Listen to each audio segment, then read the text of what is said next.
Welcome to English class. Today we are going to read the last part of The Man Who Planted Trees by Jean Giono. It is a short story published in 1953. এই গল্পটি একজন মেষপালক সম্পর্কে যিনি একাই একটি নির্জন উপত্যকাকে পুনরায় অরণ্যে ভরিয়ে তুলেছিলেন throughout the first half of 20th century. গল্পটি শুরু হয়েছে 1913 সালে যখন লেখক ফ্রান্সের প্রভিন্সের রুক্ষ পাথুরে অঞ্চলে ভ্রমণ করছিলেন। অঞ্চলটিতে ছিল শুধু ল্যাভেন্ডার গাছ, মানুষের বসতি ছিল না, শুধুমাত্র ছিল কিছু ধ্বংস হয়ে যাওয়া বাড়ি। এই সময় লেখকের জল শেষ হয়ে যায় এবং তিনি জলের খোঁজে আরও পথ অতিক্রম করতে থাকেন। এর পরের পার্টটি এবার আজ আমরা পড়ব। Now come to the next part. Everywhere there was the same dryness, the same steep woody plants. Everywhere there was the সব জায়গায় ছিল the same dryness, একই রকম dryness মানে ইনসিপিডিটি বা শুষ্কতা, the same steep woody plants, সেই একই রকম শক্ত উডি কাঠের মতো প্ল্যান্টস গাছ। স্টিপ মিন্স হার্ড বা শক্ত, আর উডি মিন্স উডেন কাঠের মতো দেখতে গাছ। I thought I saw in the distance the shadow of a figure. আমি ভাবলাম, I saw in the distance দূরে আমি যেন দেখতে পেলাম the shadow of a figure, একটা চেহারার ছায়া। On a chance সঙ্গে সঙ্গে I headed towards it, আমি এটার দিকে আগিয়ে গেলাম। It was a shepherd, এটা ছিল একজন মেষপালক।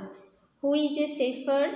A person who tends and rears sheep, একজন ব্যক্তি যিনি মেষ পালন করে থাকেন।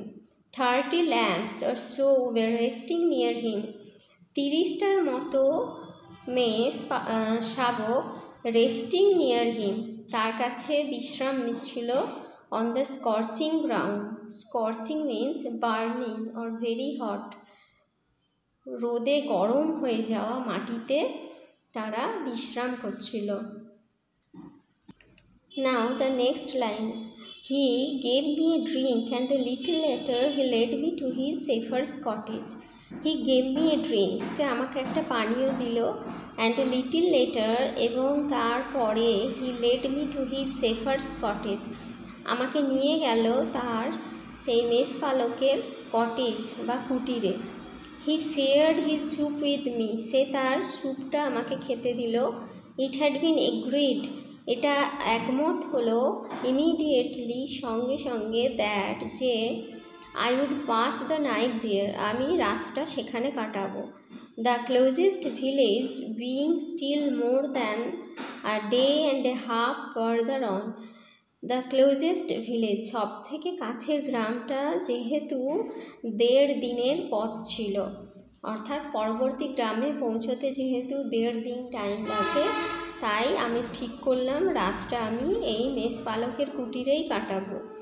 দেয়ার আর 4 or 5 ভিলেজেস, সেখানে 5-6টা গ্রাম ডিসপার্সড মিন্স স্ক্যাটার্ড, ছড়িয়ে ছিটিয়ে ছিল, from one another, far from one another, একটা থেকে আর একটা মধ্য ছড়িয়ে ছিটিয়ে ছিল।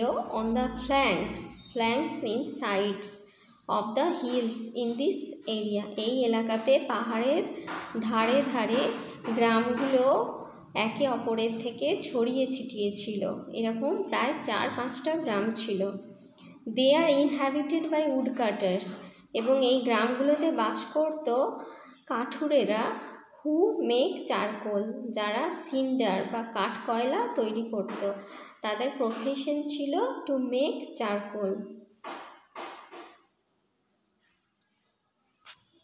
The next lines, the shepherd took out a bag, ওই মেষপালক একটা ব্যাগ বার করলো, and poured a pile of acorns, এবং ঢাললো এক স্তূপ অ্যাকর্ন ফল। Acorns are fruits of the oak tree, oak গাছের ফল। These are the pictures of acorns. Out on to the table, টেবিলের উপর এক স্তূপ অ্যাকর্ন ফল ঢালল। হি বিগ্যান টু এক্সামিন, সে শুরু করলো পর্যবেক্ষণ করতে, দেম ওয়ান আফটার আনাদার, একটার পর একটা acorn, with a great deal of attention, প্রচুর মনোযোগ নিয়ে। Separating the good ones from the bad, এবং সেই খারাপ অ্যাকর্নগুলো থেকে ভালো অ্যাকর্নগুলো বেছে নিল। When he had before him 100 perfect acorns, এবং তার কাছে যখন 100টার মতো একদম নিখুঁত, পারফেক্ট মানে নিখুঁত, নিখুঁত অ্যাকর্ন জড়ো হলো, হি স্টপ, তখন সে থামলো। And we went to bed, আর আমরা বিছানায় গেলাম। The company of this man brought me a feeling of peace, এই মানুষটির সঙ্গ আমাকে একটা শান্তির অনুভূতি এনে দিয়েছিল। ফিলিং অফ পিস মানে শান্তির অনুভূতি। He gave me the impression, impression means conception বা ধারণা, সে আমাকে একটা ধারণা দিয়েছিল দ্যাট নাথিং কুড ডিস্টার্ব হিম, কোনো কিছুই তাকে বিরক্ত করতে পারবে না, এই কাজ থেকে তাকে আটকাতে পারবে না। I was intrigued. Intrigued means puzzled and curious. আমি একই সাথে অবাক হয়েছিলাম এবং কৌতূহলীও হয়েছিলাম। And I wanted to find out more about this man. এবং এই মানুষটি সম্পর্কে আমার আরও জানতে ইচ্ছা হয়েছিল।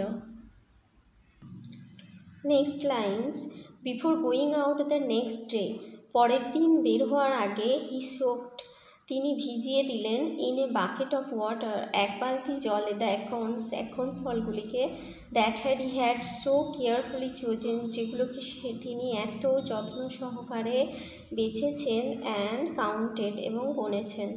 হি carried an iron rod too, তিনি তার সাথে করে আরেকটা লোহার রড নিলেন, অ্যাজ এ ওয়াকিং স্টিক, হাঁটার লাঠি হিসাবে। He invited me to come along with him, তিনি আমাকে তার সাথে যাওয়ার জন্য আমন্ত্রণ জানালেন। Having arrived at the place, ওই জায়গাতে পৌঁছে, he had been heading for, যে এই জায়গার উদ্দেশ্যে তিনি এসেছেন, he began to pound, pound means strike বা আঘাত করা, সেই জায়গায় পৌঁছে তিনি আঘাত করতে থাকলেন, হিজ আয়রন রড, তার লোহার রড দিয়ে, ইনটু দ্য গ্রাউন্ড, মাটিতে, সেই জায়গায় পৌঁছে তিনি তার লোহার রড দিয়ে মাটিতে আঘাত করতে থাকলেন। দিস মেড এ হোল, এটা একটা গর্ত তৈরি করলো, in which he placed an acorn, এবং সেই গর্তে তিনি একটা অ্যাকর্ন ফল রাখলেন। And covered over the hole again, এবং সেই গর্তটা আবার পুনরায় বন্ধ করে দিলেন মাটি দিয়ে। He was planting oak trees, এইভাবে তিনি ওক গাছ লাগাচ্ছিলেন। ইন দিস ওয়ে, এইভাবে, he planted his 100 acorns with great care, এইভাবে তিনি তার সেই 100 অ্যাকর্ন লাগিয়ে ফেললেন, উইথ গ্রেট কেয়ার, প্রচুর যত্ন সহকারে। হি টোল্ড মি, তিনি আমাকে বললেন, দ্যাট ফর 3 years, 3 বছর ধরে, now he had been planting trees, তিনি এখন গাছ লাগিয়ে চলেছেন, in this solitary way, solitary means lonely, একাকীভাবে তিনি গাছ লাগিয়ে চলেছেন। হি হ্যাড প্ল্যান্টেড 100,000, তিনি 1,00,000 গাছ লাগিয়েছেন। অফ দিজ 100,000, আর এই 1,00,000 গাছের মধ্যে 20,000, 20,000 had come up, come up means grow, 20,000 গাছ জন্মেছে। It was at this moment, এই মুহূর্তে, that I began to wonder about his, এই সময়ে আমি তার বয়স সম্পর্কে চিন্তা করতে লাগলাম। হি ওয়াজ ক্লিয়ারলি মোর দ্যান 50, তাকে দেখে পরিষ্কার 50-এর ওপরে বয়স মনে হচ্ছিল। 55, হি টোল্ড মি, তিনি আমাকে বললেন তার বয়স 55। His name was Elzeard Bouffier, তার নাম ছিল Elzeard Bouffier. He had owned a farm in the plains, তিনি তার সমতল ভূমিতে একটা ফার্ম ছিল। Where he lived most of his life, যেখানে তিনি তার জীবনের বেশিরভাগটাই কাটিয়েছেন।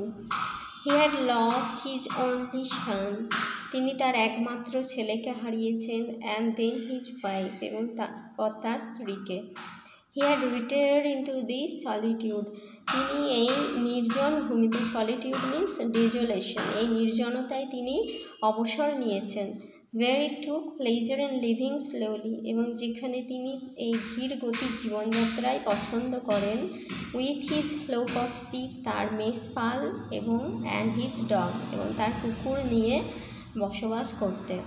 He had concluded means finished, এই কথা বলে তিনি শেষ করলেন, this country was dying for lack of trees, this country, এই অঞ্চলটা শেষ হয়ে যাচ্ছিল ফর ল্যাক অফ ট্রিজ, গাছের অভাবে, অর্থাৎ এখানে যে জনবসতি ছিল সেটা নিশ্চিহ্ন হয়ে গেছে গাছের অভাবে। এই যেহেতু গাছের অভাব, তার থেকে জলের অভাব হয়ে জনবসতি আর এখানে নেই।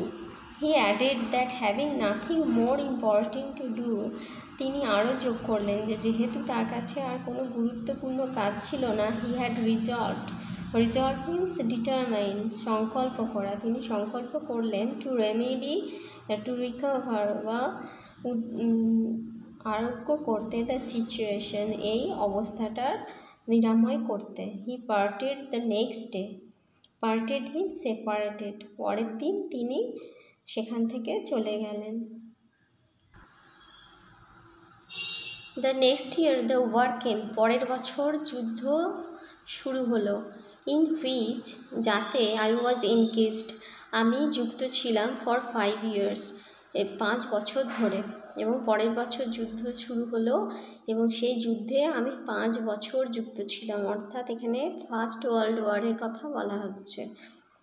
With the war behind me I had a great desire to breathe a little pure air, এবং যুদ্ধ শেষ হওয়ার পর I had a great desire, আমার খুব ইচ্ছা হয়েছিল to breathe a little pure air, to desire মানে ইচ্ছা, টু ব্রিথ শ্বাস নেওয়া, আ লিটল পিওর এয়ার কিছু তাজা বাতাস নিঃশ্বাস নেওয়ার ইচ্ছা হয়েছিল। And I set out again, এবং আমি পুনরায় বেরিয়ে পড়লাম along the trail, trail means path, the same path, সেই একই পথ ধরে, থ্রু দ্য ডেজার্টেড কান্ট্রি, সেই নির্জন দেশের মধ্য দিয়ে।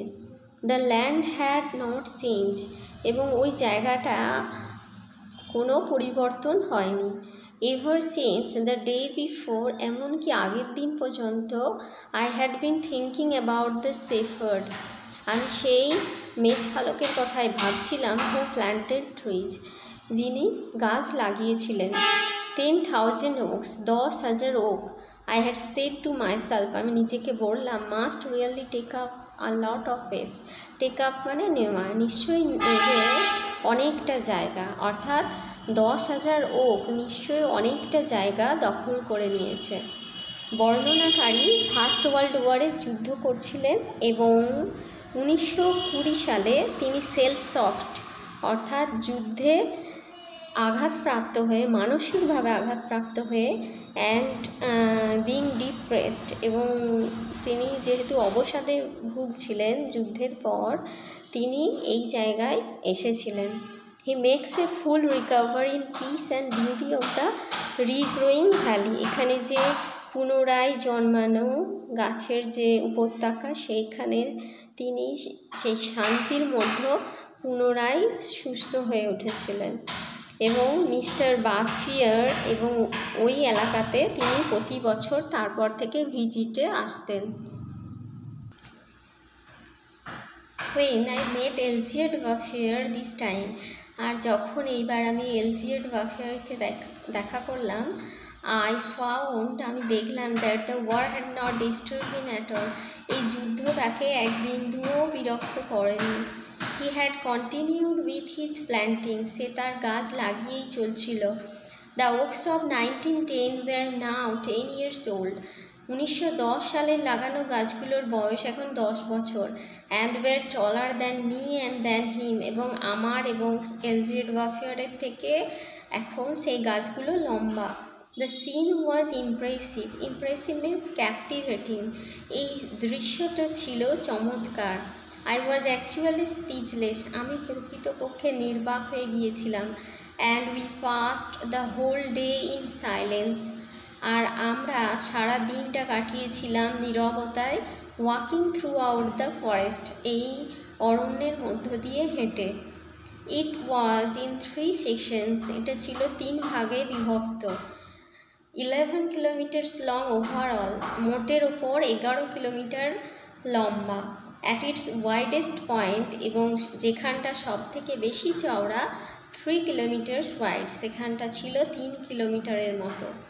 When considered that these had all sprung from the hands, যখন এটা কনসিডার বা ভাবা হয় বা বিবেচনা করা হয়, that this had all sprung means originate আর বর্ন, যে এগুলো সবই জন্মেছে বা সৃষ্টি হয়েছে from the hands and from the soul, একজন মাত্র মানুষের হাত এবং মনের ইচ্ছা থেকে, অফ দিস ওয়ান ম্যান, এই যে একজন মানুষ, তার সেই হাত একজনের এবং মনের ইচ্ছা থেকে, উইদাউট টেকনিক্যাল এডস, এবং কোনো যান্ত্রিক এডস মিনস অ্যাসিস্ট্যান্ট, সাহায্য, এবং এখানে কোনো যন্ত্রের সাহায্য নেওয়া হয়নি।